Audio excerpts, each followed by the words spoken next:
سلام بچه‌ها، میخوام توی این ویدیو بهتون 4 تا غذا رو معرفی کنم که بدین به عروس هلندیاتون برای بزرگ کردن جوجه هاشون. پیجمو سابسکرایب کنید و در ادامه با من همراه باشید. گندم از ارزش غذایی بالایی برخوردار است. مواد مغذی همچون فیبر، پروتئین نشاسته و ویتامین‌های مثل گروه A, E و B رو در خودش داره.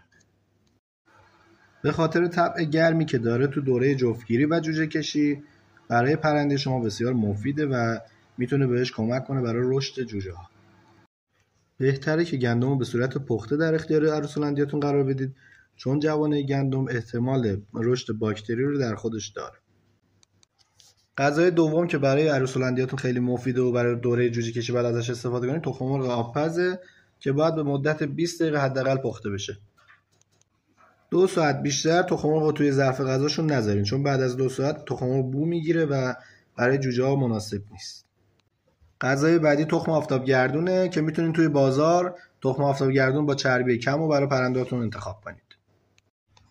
و در آخر غذای اصلی پرنده‌تون تخم کتان و ارزن که به صورت 70-30 براشون باید تهیه کنید و همیشه جلوشون باشه، توی ظرف غذاشون پر باشه.